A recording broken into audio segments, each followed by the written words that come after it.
വേദന എടുത്തു മാറ്റണമേ എന്ന് ആ വേദനകളെ ഓർത്തെടുത്തുകൊണ്ട് ദൈവസന്നിധിയിൽ സമർപ്പിച്ചുകൊണ്ട് ഏറ്റുമാറാം.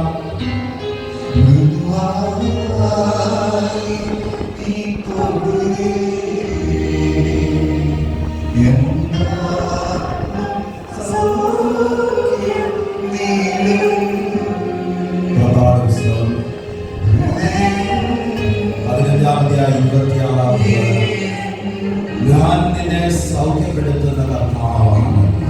ഞാൻ നിന്നെ സൗഖ്യപ്പെടുത്തുന്ന കർത്താവാണ്. പുതിയ നിയമത്തിലെ കടന്നു വരുമ്പോ ഒരു സ്ത്രീ, രക്തസ്രാവം ബാധിച്ച ഒരു സ്ത്രീ അനേക വർഷങ്ങൾ പല ചികിത്സകളിൽ നടത്തിയിട്ട് ഫലമൊന്നുമില്ല. ഈശോ വരുന്നത് നടന്നിട്ട് ആ വഴിയിലേക്ക് കടന്നു വരികയാണ്. അവൾ ഇങ്ങനെ മനസ്സിൽ പ്രാർത്ഥിച്ചു, അവൾ വിശ്വസിച്ചു, ദൈവമേ നിന്റെ വസ്ത്രാന്തരത്തിൽ ഞാൻ സ്പർശിച്ചാൽ എനിക്ക് സൗഖ്യം ലഭിക്കും. അവൾ കടന്നു വന്നു. ഈശോ കടന്നുപോയ വഴിയിൽ നിന്നുകൊണ്ട് അവന്റെ വസ്ത്രത്തിൽ സ്പർശിച്ചു.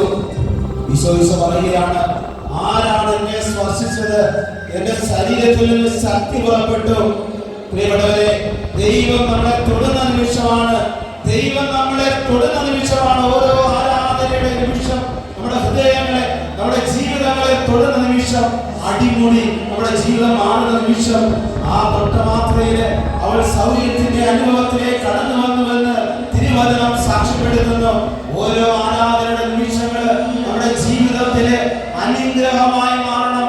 നമ്മുടെ ഓരോ ദിനങ്ങളും അനുഗ്രഹിക്കപ്പെടണമെങ്കിൽ ഈ ദൈവത്തിന്റെ വലിയ അനുഗ്രഹം നമുക്ക് അനിവാര്യമാണ്.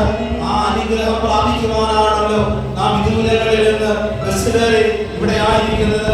പലവിധമായ ഉത്തരവാദിത്തങ്ങള്, പലവിധമായ കാര്യങ്ങൾ ക്രമീകരിക്കുവാൻ കിട്ടിയ ഈ സമയം മാറ്റിവെച്ച് പ്രത്യേകമായി നാം ഈ അൽത്താരയ്ക്ക് മുമ്പിൽ വന്നു നിൽക്കുന്നുണ്ടെങ്കിൽ തീർച്ചയായും ആ ദൈവത്തിന്റെ വലിയ ഇടപെടലാണ്, ദൈവത്തിന്റെ വലിയ കരുതലാണ്, ദൈവത്തിന്റെ വലിയ സ്നേഹമാണ്. ആ സ്നേഹത്തിന് മുമ്പിൽ ശിരസ് നമിക്കുകയല്ലാതെ, മുട്ടുമടക്കുകയല്ലാതെ, വേവപ്പെടുകയല്ലാതെ നമുക്ക് മറ്റെന്താണ് ചെയ്യുവാൻ കഴിയുക?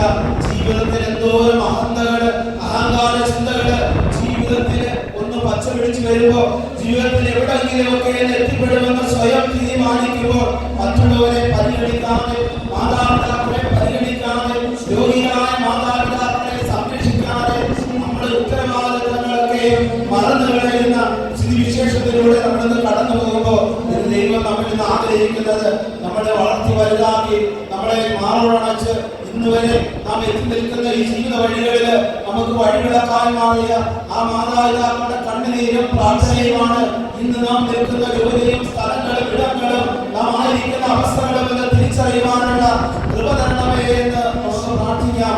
ആ കൃപയെ ആശ്രയിച്ചുകൊണ്ട് നമുക്ക് ഏറ്റുമാറാം.